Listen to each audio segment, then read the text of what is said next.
አላርፍ ካለ ደፋውና ይመጣ ይመጣል። ምን አንተ ያመሃል እንዴ? የሴትዮዋም አላስቀምጥ ብለውና ጭራሽ ሌላ ወንጀል። ታዲያ ተደበቅ ነው የምትይ? አዎ ተደበቅ። ንገረኝ፣ እናቴ ምንድን ነው ያደረገው? ንገረኝ። በልታት ነው አይደል? እናቴስ? ተረጋጋ። ይጠቅ እናቴን ምንድን ነው ያደረጋት? ገላት ነው አይደል? ሞተች። ለኔም እኮ ሚስቴ ናት። መቃብሯ ላይ የለችም። አለች ነው። አትዋሽ። እናቴ መቃብሯ ቦታ ላይ የለችም። አጥቻታለሁ። ተረጋጋ እኮ ነው የምልህ። ተረጋጋት በለኝ እኮ ነው የምልህ። አንተ የሰው ልጅ በልታት ነው አይደል? ምልቅ እንዳይመስል አንቺም አለሽበት አይደል? የእናቴ ግድያ ላይ የት ነው ያደረጋችኋል?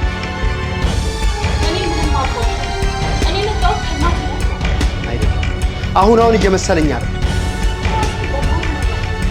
ወይ እሺ ምን አደረጋችኋት ነው? ለምን የእናቴ መቃብር አጣሁት? ሁላችሁም አላምናችሁ። ወይ እናቴ ምን አደረጋችኋት ነው? አለሚ ምንድን ነው ያደረጋችኋት? ሰማይ ነሽ። ሀዘን ሳይሆን ጥቁር ሳይወልቅ የመጣች ጥቅመኛ ሴት ነሽ። እባክህ ተወኝ በቃ። እኔ የእናት መቃብር እንዳለ የማደርገውን ነው። አንተም በጣም ታሳዝነኛለህ። ግን አትዋሺ፣ አላሳዝንሽም።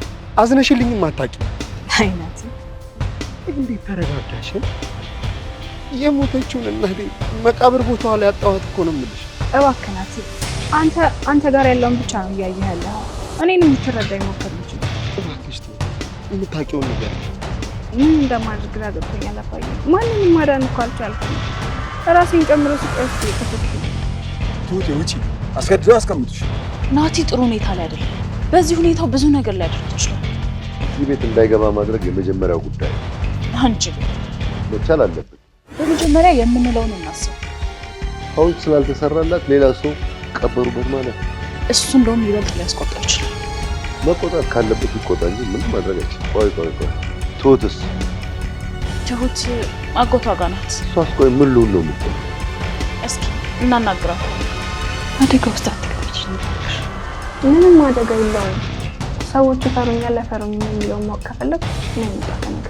ሰው ግን ለምንድን ነው የማይሸሸው? ለምን ይሸሻል? አላለ ልገናኛለን አለም። እሺ አባዬ። አይገርምም? በስርዓት ሰላም አናገር ጤነኛ ነኝ ማለት ነው። ግን ነይ ቡና እንጠጣ። ካፌ ውስጥ ማንም ምንም እንደማይልሽ ታውቂሽ። ያስገቡኝ የለንም ስላልናት ምንም እንኳን አይመስልም። ቤቲ እንግዲህ እዚህ ጋር የለንም ስላልናት የምትኖር አይመስለኝም ብላ ለገዛኸኝ ትነግረዋለች ማለት ነው። ያ ማለት ምን ማለት ነው? ከዚህ በፊት ትሁት እንደለመደችው አጎቷ ጋር ትሄዳለች የሚለውን መልእክት ለሱ ለመናገር ፈልጋ ነው ይህንን ነገር ያነሳቸው። አሁን እዚህ ጋር ችግር የሚፈጠረው ትሁትን የለችም ብሎ እያሰቡ ስለሆነ ስለዚህ እንደበፊቱ አለሜ ክፍል ገብተን እብድነሽ እንዳበደችና እንደማትረባ ከነገርናት ማለትም ሜንታሊቲዋን ለመጉዳት ነው። እዚህ ጋር ግን ችግሩ ምንድነው? ይሄንን ለማለት አለሜ ክፍል በሚገቡ ሰዓት አለሜ ከሌለች ደግሞ ሌላ ችግር ሊፈጠር ነው ማለት ነው። ይሄ ታዲያ በአለሜ ላይ ብቻ ሳይሆን በትሁትም ላይ ሌላ ችግር ያመጣባታል ማለት ነው። በዛ ላይ አለሜን ከዚህ ክፍል ካጧት ትሁት እቺ ልጅ ይዛት እንደጠፋችና ከዚህ በፊትም እየገባች አለሜን ትሁት እንደምታያት እርግጠኛ ይሆናሉ ማለት ነው። በዚህም እጅግ በጣም የከፋ ነገር ሊፈጠር እንደሚችል ከወዲሁ ማሰብ እንገምታለን። እነሱ ገና ከጅምሩ አንዳንድ ነገር ግራ ገብቷቸው ነበር፣ ቤቲንም ገዛኸኝንም። ምክንያቱም እነሱ ቤቲን ገብተው ሲያወሩ በተመለከቱበት ሰዓት እንደ ጤነኛ ሰው ነበር ስታወራቸው የነበረው። እናም የምትናገራቸው ቃላቶች ጭራሽ እብድ ሰው ሊናገራቸው የማይችሉትን ቃላቶች ስለምትናገር እቺ ሴትዮ እብድነሽ አትረቢም ብለን ባወራናትና በሰደብናት ቁጥር ጭራሽ እያገገመችና እየተሻላት መምጣቱ እጅግ በጣም አስጨንቋቸዋል ማለት ነው። እና አሁን እዚህ ጋር ምን ይፈጠራል ብላችሁ ታስባላችሁ መሰላችሁ? እኔ እንደሚመስለኝ ግን አለሜን ገብቶ በሚያጧት ሰዓት እንደዚህ ልትሆን የቻለችውና ወደ ራሷ ልትመለሽ የቻለችው በትሁት ምክንያት ነው በማለት እንግዲህ ትሁትን እጅግ በጣም ከባድ ቅጣት ሊቀጧት ይችላሉ ማለት ነው። እናም እዚህ ጋር ምንድነው የተፈጠረው? ትሁትን አንመጣም ማታ ነው የምንመጣው ብለው ነግረዋት ነበር። እናም ደግሞ እዚህ ጋር ቶሎ ወደ ቤት የተመለሱበት ምክንያት ባይታወቅም የሆነ ክፋት አስበው ሊሆን ይችላል። ያኔ የትሁት ክፍል ውስጥ ቁልፉ የተገኘ ሰዓት እች ልጅ ትሁት እዚህ ሴትዮ ክፍል ትገባለች አትገባም የሚለው ነገር በጣም ጭንቅላታቸው ላይ ጥያቄ ስለፈጠረባቸው ይህንንም እውነት ለማጥራት ይመስለኛል። ምክንያቱም ቁልፉን ፊት ለፊት አስቀምጠውላት ነበር ማታ እንመጣለን ብለው የወጡት እና እነሱ ያሰቡት ነገር ሳይኖር አይቀርም ማለት ነው። እንግዲህ ራሳቸው ባዘጋጁላት ወጥመድ ትሁት ልትወድቅላቸው ነው ማለት ነው። እነሱ አውቀው ይመስለኛል ቁልፉን አስቀምጠውላት ማታ እንመጣለን ብለው የወጡት።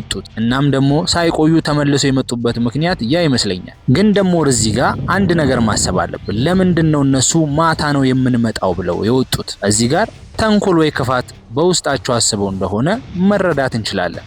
እዚህ ጋር ገዛኸኝ የተናገረው አንድ ነገር ነበር። ትሁት አሰናብቱኝ ወደ ቤቴ ወደ ቤተሰቦቼ መሄድ እፈልጋለሁ ስትል አንድ ነገር ብሎ ነበር። እሱም ምንድነው? ትሁት ከዚህ ቤት ልውጣ ወደ ቤተሰቤ ልሂድ የምትለው አንድ እውነት አውቃ ነው። ምንም ነገር ሳይኖር ከመሬት ተነስታ ይሄንን ነገር ልትል አትችልም ብሎ ነው እያሰበ ያለው። እናም እንግዲህ ትሁት አንድ ሚስጥር ካወቀች ምን ብሏል ገዛኸኝ? ከዛች ካበደች እብድ ልጅ ጋር እሷንም አብሬ አስቀምጣታለሁ ብሎ ነበር። ገዛኸኝ ደግሞ የሚገርመው ነገር ትሁት ላይ ብቻ ሳይሆን ይሄንን የበቀል እጆቹን እያነሳ ያለው የገዛ ልጁ የሆነውንም ናቲን እንደሚገለው ነው። ምንድነው ያለው? እሱም እናቴ የት ነች የሚለውን ነገር ሲጠይቀውና እውነቱን እየፈለፈለ የሚደርስበት ከሆነ እንግዲህ የገዛ ልጁ ናቲንም እስከ መግደል እንደሚደርስ እያወራ ነበረ ዛሬ። በእርግጥ ናቲ እዚህ ጋር እጅግ በጣም ተጨንቋል። ምክንያቱም ስለ እናቱ ያወቀው አንድም ነገር የለም። ናቲ እናቱ ተቀብራለች ተብሎ ሲወራ ወደ እናቱ መቃብር በመሄድ መቃብሩን አይቶ ነበር፣ ግን ምንም ነገር ማግኘት አልቻለም። ገዛኸኝ ደግሞ ናቲን እዚህ ጋር ምን ብሎ ነው የሸወደው? እናትህ ተቀበረች እንጂ ሐውልት አልተሰራላትም፣ ለዛን ያላገኘሃት ብሎ አታሎታል። እናም እዚህ ጋር ናቲ ጫን ብሎ ቢጠይቀው እንኳን ምንድነው ገዛኸኝ የማይሆን ነገር ከማድረግ ወደኋላ ያለ። ምክንያቱም ምንድነው እዛ ጋር የአንድ ሰው ሐውልት የሌለው መቃብር ቢያሳየው ናቲ ደግሞ ሐውልት የሌለው መቃብር አስቆፍሬ የናቲን አስከሬን አስመረምራለሁ ሊል እንደማይችል በደንብ ያውቃል። እዚህ ጋር ናቲ ምንድነው እናቱ እንደሞተች ያውቋል፣ አምኗል። ግን ደግሞ በምን እንደሞተችና ለምን እንደሞተች በደንብ ማወቅ ይፈልጋል።